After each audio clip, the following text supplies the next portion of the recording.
오늘 말씀의 제목은 내가 누구의 이웃이 될 것인가 라는 말씀의 제목으로 또 이 한 시간 함께 은혜를 나누고자 합니다. 구원의 세 가지 시제가 있습니다. 과거, 현재, 미래인데요, 과거로서의 구원은 칭의라고 얘기할 수 있겠죠.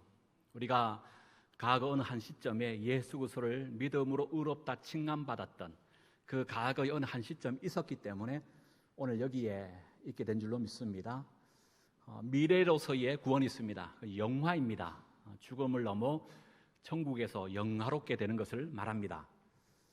현재로서의 구원은 성화를 말하죠. 그래서 우리는 칭의를 넘어 이제 영화에 들어가기까지의 성화의 삶을 살아가고 있는 겁니다. 이 성화의 삶 가운데 가장 중요한 것은 성화, 말 그대로 거룩하게 변화되어져 가는 삶을 하나님 우리에게 요청하고 계시다는 거예요. 지금까지 우리는 산산수훈의 말씀들을 계속 살펴보았습니다. 산산수훈의 이 말씀은 누구에게 또 왜 가르쳐주신 말씀입니까? 그 내용이 어떤 거였습니까? 하나님의 통치와 하나님의 다스림을 받는 칭의된 예수의 제자된 오늘 우리가 성화의 과정 속에서 어떻게 살아가야 할 것인가, 그 삶의 구체적인 내용을 소개하고 있는 것이 산산수훈의 말씀이었습니다. 한마디로 산산수훈의 말씀을 뭘로 정리할 수 있습니까? 너희의 착한 행실로 세상 사람들로부터 하나님께 영광 올려드리는 그런 삶을 살아야 된다. 이것이 산산수훈의 핵심적인 가르침이었다고 볼 수 있습니다.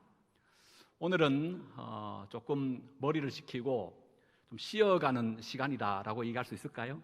산산수훈의 말씀을 잠시 뒤로 하고, 그러나 산산수훈의 연장선상 안에서 오늘을 살아가고 있는 우리에게 하나님께서 어떤 삶을 요청하고 계신가를 말씀을 통하여 하나하나 함께 살펴보기를 원합니다. 우리 영상을 통해서 확인했습니다마는 본문을 읽는 와중에 우리가 너무나 익히 잘 알고 있는 한 비유의 말씀이 있었죠. 어떤 내용입니까? 선한 사마리아인의 비유의 내용이었습니다. 이 비유는 교회 다니는 우리뿐만 아니라 교회 다니지 않은 세상 사람들도 다윗과 골리앗 이야기 다음으로 가장 많이 알려졌고 알고 있는 그 비유가 아닌가 싶습니다. 특별히 선한 사마리아의 비유의 이 내용을 우리가 바르게 이해하기 위해서는 먼저 누구에게 왜 주셨는가라는 것을 확인하는 것이 너무너무 중요합니다. 먼저 25절 이제 다시 한번 본문의 말씀 들어가 볼까요? 25절입니다. 있습니다. 시작. 선생님, 내가 무엇을 하여야 영생을 얻으리까? 여러분, 지금 어떤 율법 교사에게 예수님께서 이제 말씀하시는 그런 내용인데, 먼저 율법 교사가 예수님 앞에 질문합니다. 선생님, 내가 무엇을 하여야 영생을 얻을 수 있습니까? 그 질문에 따르는 대답이 26절 기록되어 있습니다. 율법 교사가 두 번째 또 질문을 하지요. 28절입니다. 이를 행하라.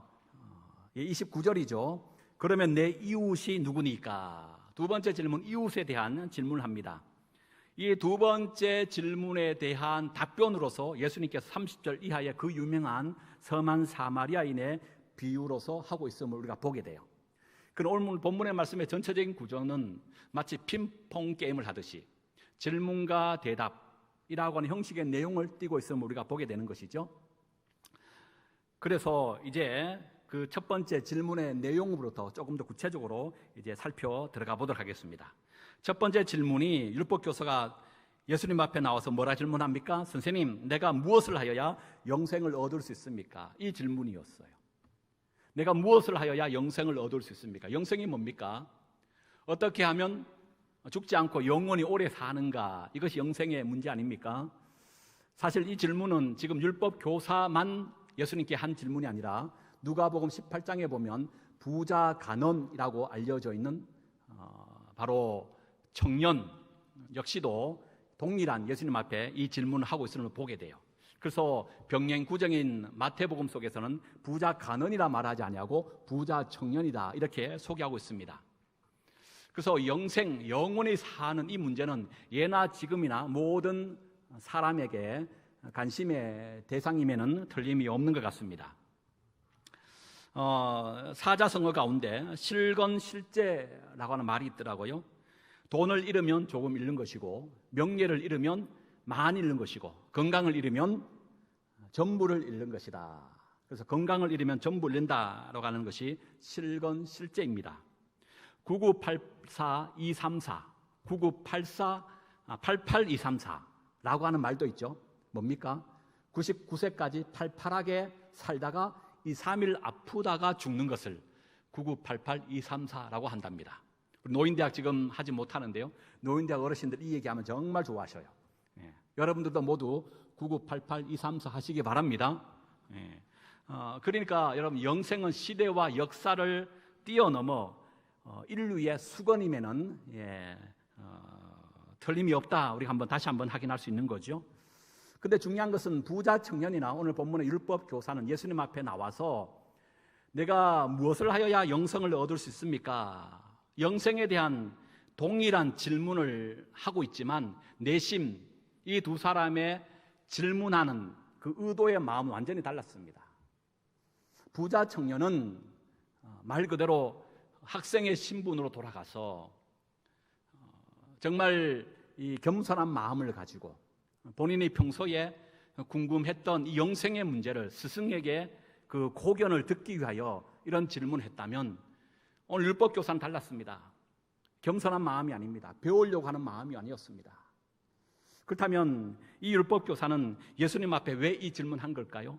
오늘 25절 속에 하나의 단어를 통하여 율법교사가 예수님 앞에 질문하는 그 의도의 마음을 우리 엿볼 수 있습니다. 그 단어는 다른 것이 아니라 시험하여 이렇게 되어 있죠. 시험하다라는 단어입니다. 시험은 다른 의미의 뜻은 유혹하다라는 뜻도 가지고 있습니다. 유혹한다, 유혹하다. 여러분, 누굴 생각합니까? 어디서 많이 들었던 그런 단어 아닙니까? 사단이 예수님을 시험할 때 그 시험이 템테이션, 유혹이라고 말하고 있는 거죠. 그러니까 지금 이 율법교사는 사탄과 같이 아주 악의적이고 악랄하게 예수님을 무너뜨리기 위하여 이 질문을 던지고 있음을 우리는 확인해 볼 수 있다는 거예요. 그런데 여러분, 예수님이 이 율법교사의 악의적인 그 악한 마음을 모르실까요? 결코 모르실 일이 없지요. 그래서 그 질문에 즉답하지 않냐고 더불어 역으로 예수님이 이렇게 질문하십니다. 그것이 26절입니다. 예수께서 이르시되 율법에 무엇이라 기록되었으며 내가 어떻게 읽느냐? 역질문을 하시죠. 이 질문에 율법교사가 이렇게 대답합니다. 27절입니다. 27절 다시 한번 읽어볼까요? 시작. 대답하여 이르되 내 마음을 다하며 목숨을 다하며 힘을 다하며 뜻을 다하여 주 너희 하나님을 사랑하고 또한 내 이웃을 내 자신같이 사랑하라 하였나이다.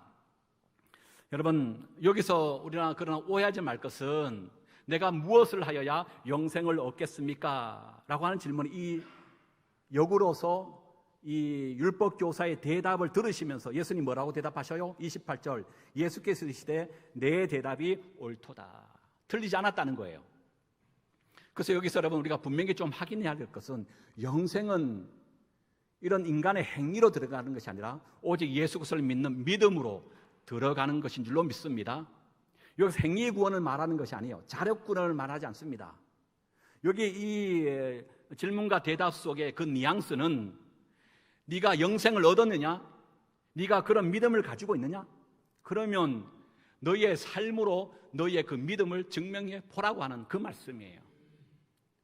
여러분, 나무는 그 열매로 알듯이 우리가 참된 믿음인가 거짓된 믿음인가는 우리의 삶으로 얼마든지 판가름해 볼 수 있다라고 하는 겁니다. 그래서 여러분, 우리가 참된 영생의 사람으로 참된 믿음에 가지고 있는 사람이라면 반드시 성화의 가정 속에서 우리가 싸워 내 하나님 앞에 드려야 할 염려가 있다면 그게 뭐라는 겁니까? 한마디로 얘기하면 그것이 바로 사랑이라고 하는 거예요. 사랑은 모든 율법의 완성이라고까지 말하지 않습니까? 그래서 두 가지를 얘기하고 있습니다. 첫 번째, 누굴 대한 사랑? 하나님에 대한 사랑. 어떻게 하라는 겁니까? 내 마음을 다하며 목숨을 다하며 힘을 다하고 뜻을 다하여 주 너희 하나님을 먼저 사랑해라. 그 다음에 두 번째 사랑을 제시하죠. 그게 뭡니까? 내 이웃을 내 자신같이 사랑해야 한다.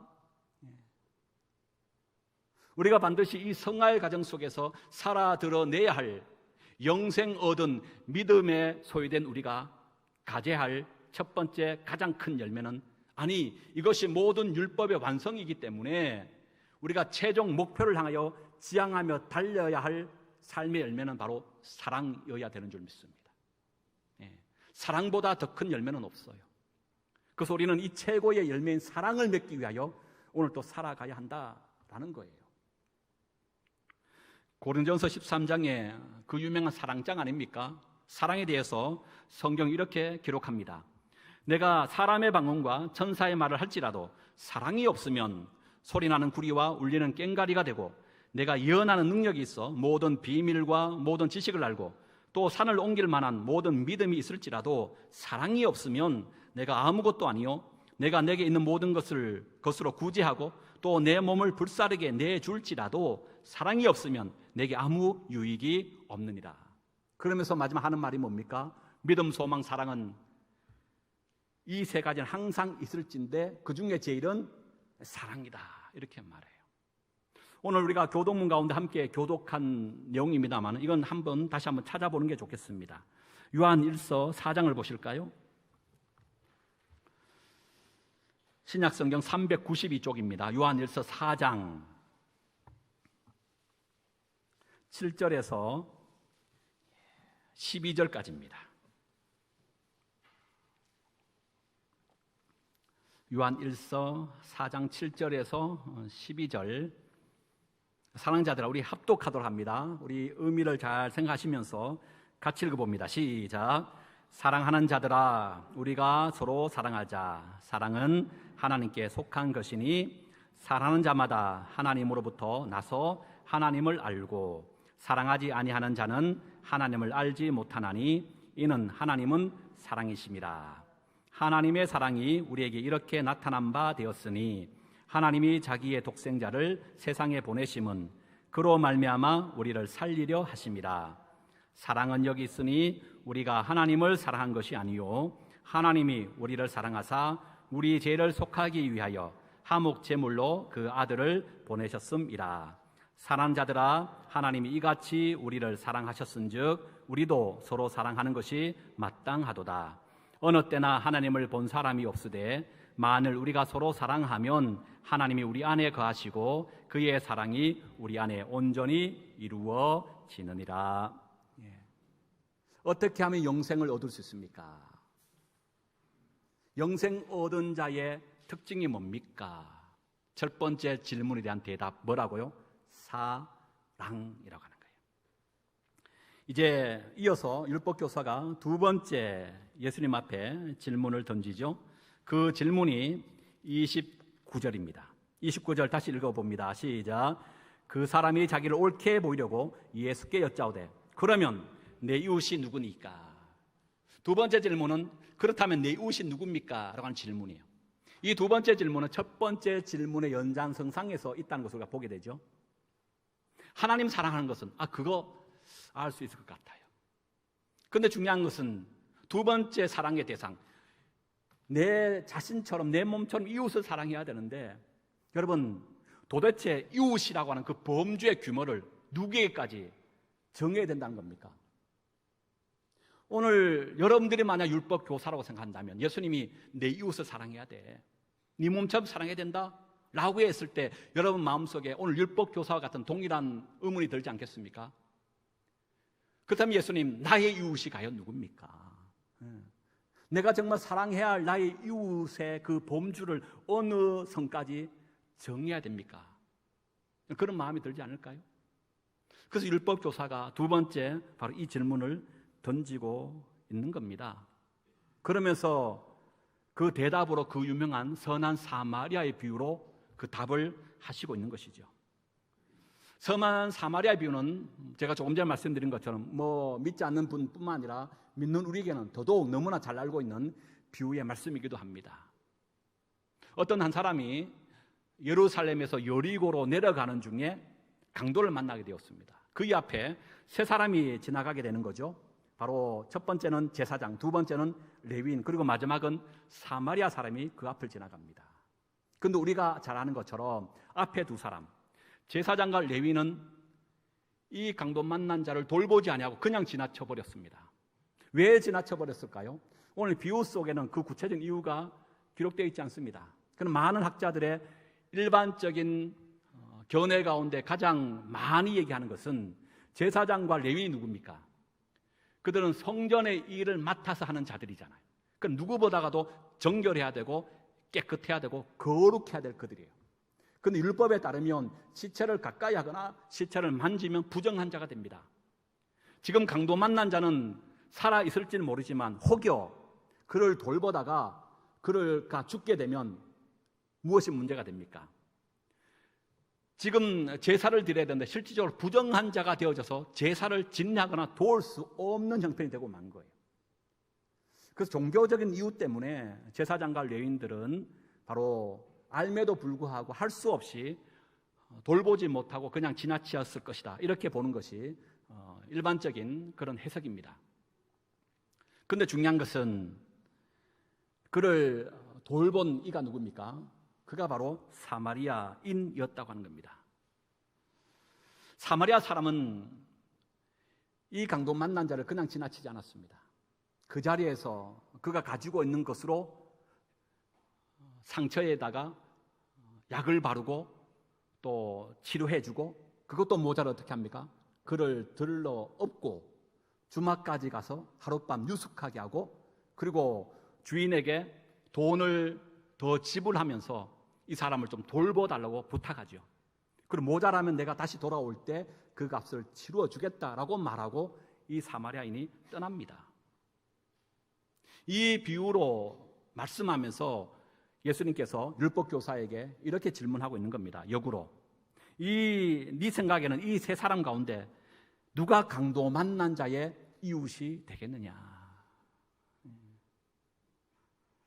여러분, 누가 나의 이웃인가? 라는 이 질문은 당시 유대 사회 속에서 영생 다음으로 사람들이 열띤 공방의 토론의 주제였다고 합니다. 중요한 것은 유대인들에게 있어서 내 몸처럼 사랑해야 될 이웃에는 이방인들이 없었다고 하는 거예요. 그 중에 바리새파 사람들은 이웃을 계층화 내지는 차등화 시켜놓고 이웃에 대한 리스트를 가지고 있었습니다. 이 리스트에 따르면 최상위 이웃에는 자신들처럼 율법을 철저하게 지키는 유대인들이라고 규정하고, 이들에게 어려우면 최우선적으로 도와야 할 이웃으로 그렇게 여겼습니다. 그리고 하단에는 이방인들이 있었고, 최하단에는 이스라엘 괴롭히는 원수 국가인 로마인들과 유대인들이 경멸하는 사마리아인들이 여기에 있었다고 합니다.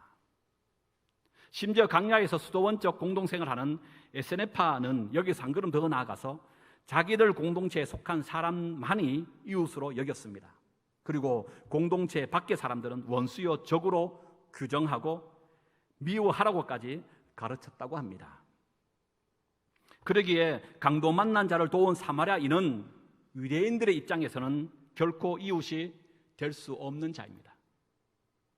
도리어 이들은 저주받아야 할 자들이고, 오죽하면 지옥의 땔감으로 쓰기 위하여 하나님께 사마리아 사람을 만들었다, 이렇게까지 경멸했던 대상이 바로 이 사람이에요. 그런데 이 비유에 놀라운 반전이 일어나고 있는 것 아닙니까? 자신들이 존경하는 제사장도 레위인도 그냥 지나쳤던 반면 경멸했던 사마리아인은 그냥 결코 지나치지 않았다고 하는 거예요. 심지어 사마리아인은 이 강도 만난 자를 어떻게 그 자리에서 치료해 주었는가, 그의 마음을 우리는 이렇게 단어를 통해서 엿볼 수 있어요. 33절 읽어볼까요? 시작. 어떤 사마리아 사람은 여행하는 중 거기 이르러 그를 보고 어떻게 여겼다고요? 불쌍히 여겼다라는 단어예요. 여러분, 이 불쌍히 여겼다라고 하는 이 단어, 이것은 예수님께서 병자를 치유할 때 늘 가졌던 마음인 것을 우리가 보게 됩니다. 예수님께서 불쌍히 여기시사 병자와 눈먼 자를 치료하시고, 예수님께서 불쌍히 여기사 청년을 살려주시고, 예수님께서 불쌍히 여기시사 보리떡 5개와 물고기 2마리로 5,000명을 먹이시고, 여기서 불쌍히 여긴다는 것은 창자가 끊어지는 아픔이라고 제가 몇 번 말씀드린 것 같습니다. 여러분, 예수님의 병자를 고치실 때 그냥 측은지심 내지는 참 안 되었다, 단순한 동정심으로 치료한 것이 아니라 그가 아파하는 것을 바라보고 예수님은 당신의 창자가 끊어지는 듯한 더 큰 고통과 아픔을 느끼시면서 그 병자를 치료해 주었다고 하는 말씀이에요. 그런데 오늘 이 세 사람 가운데 마지막 사마리아 사람이 강도 만난 자를 치유할 때에 예수님과 동일한 긍휼의 마음, 자신의 창자가 끊어지는 듯한 그 아픈 마음을 함께 부둥켜 안으며 이 강도 만난 자를 치료해 주었다고 성경은 오늘 증언하고 있다는 거예요. 너는 이 세 사람 가운데 누가 강도 만난 사람에게 이웃이라 생각하느냐? 율법교사는 이렇게 대답합니다. 37절입니다. 다시 한번 읽어봅니다. 시작. 이르되 자비를 베푼 자니다. 여러분, 여기서 대답의 정석은 뭘까요? 자비를 베푼 자니이다 라고 말하는 것이 대답의 정석이 아니라 바로 자비를 베푼 누구? 사마리아인 그 사람이 진정 나의 이웃입니다. 이렇게 답해야 되는 것이 대답의 정석 아닌가요? 그런데 율법교사 입에서는 사마리아 사람이다라고 말하지 않아요. 그저 단순히 자비를 베푸는 자입니다 라고까지만 말하는 거예요. 왜일까요? 자존심 상한다는 거예요. 네. 아직까지 사마리아인을 나의 이웃으로 여기고 싶지 않다는 강한 부정이 이 문장 속에서 나오고 있음을 보게 되는 거예요. 여러분, 오늘 이 말씀을 통해서 무엇을 깨닫습니까? 율법교사는 예수님께 이렇게 질문했습니다. 나의 이웃이 누구입니까? 예수님은 나의 이웃을 묻는 율법교사에게 도리어 강도 만난 자의 이웃이 과연 누구인가? 역질문을 던지셨죠? 예수님의 이 질문은 나를 중심으로 한 이웃 개념에서 강도 만난 사람을 중심으로 한 이웃 개념으로 전환시키고 계셨다는 거예요. 지금 예수님께 질문하고 있는 율법교사뿐만 아니라 당시 모든 종교 지도자들의 이웃은 한결같이 나를 중심으로 한 이웃이었습니다. 그래서 이웃들에 대하여 내 마음대로 선택하고 배제해도 될 대상으로 이웃을 그렇게 규명했다는 거예요. 내가 주체가 되고 이웃은 객체로 여긴 겁니다. 하지만 예수님은 강도 만난 자 곧 내가 아니라 타인을 중심으로 한 이웃의 개념을 새롭게 정립하시면서 말씀하고 있는 거예요. 누가 진짜 이웃이란 겁니까? 나의 도움이 절실히 필요한 사람은 그가 누구든 나의 이웃이 될 수 있는, 이웃이 주체가 되고 내가 객체임을 말씀하고 있는 거예요. 그러기에 이웃에 대한 바른 질문은 이렇게 하는 것이 바른 것 같습니다. 누가 나의 이웃인가가 아니라 내가 누구의 이웃이 될 것인가? 이것이 오늘 말씀의 제목 아닙니까? 한번 따라 하십시다. 내가 누구의 이웃이 될 것인가? 내가 누구의 이웃이 될 것인가? 한리히 그리븐이라는 사람은 선한 사마리아 비유를 주는 핵심적인 교훈을 이렇게 정리합니다. 사람은 자신의 이웃을 정리할 수 없다. 다만 이웃이 될 수 있을 뿐이다.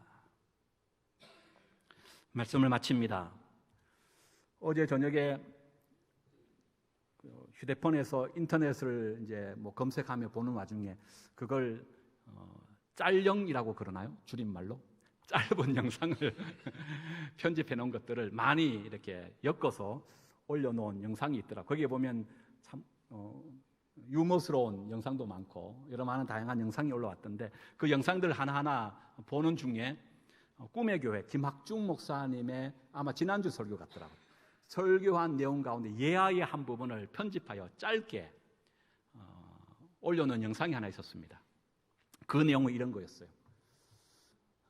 그 목사님이 한 10년 전에 자신이 존경하는 어떤 한 목사님이 계셨는데 교회에 부임했는데 그 교회에 헌금도 가장 많이 하고 또 영향력도 가장 많은 선임 목사님과 갈등이 있어서 결국 몇 개월 심호하지 못하고 쫓겨나게 되었답니다. 그래서 이 쫓겨난 이 목사님이 이제 다음 목회지에 가서 성공적으로 목회를 잘 하고 있는데도 불구하고 그 쫓겨났던 교회의 그 상처, 엉그러진 그 마음을 어떻게 해소할 길이 없었다는 거예요. 그리고 절대로 용서할 수 없다고 하는 그 마음이 생겼다는 거예요. 그런데 어느 날 전화가 한 통 왔는데 자신을 쫓아내었던 그 장로님이 중환자실에서 지금 생명의 사투를 벌이는 중에 이 목사님이 생각나서 안수 기도를 받고 싶다고 하는 그런 요청의 그런 전화였다는 겁니다. 그때 이 목사님은 요만큼의 망설임 없이 생각한 것이 결코 나는 가지 않겠노라.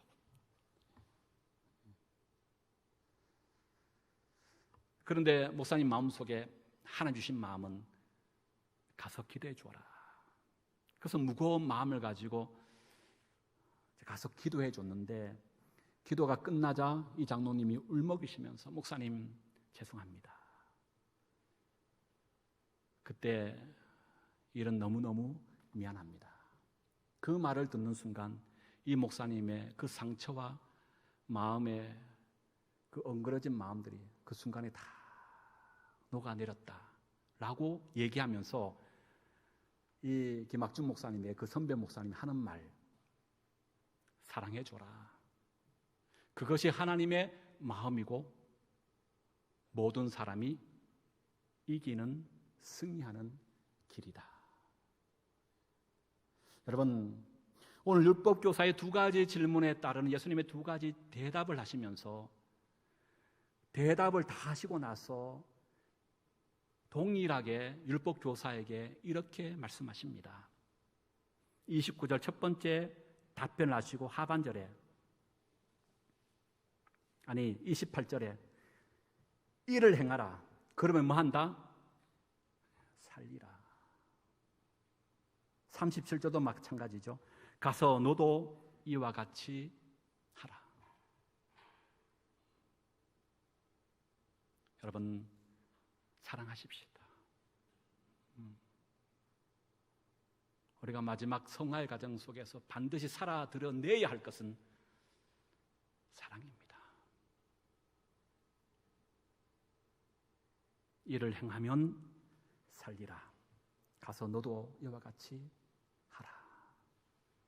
기도하겠습니다.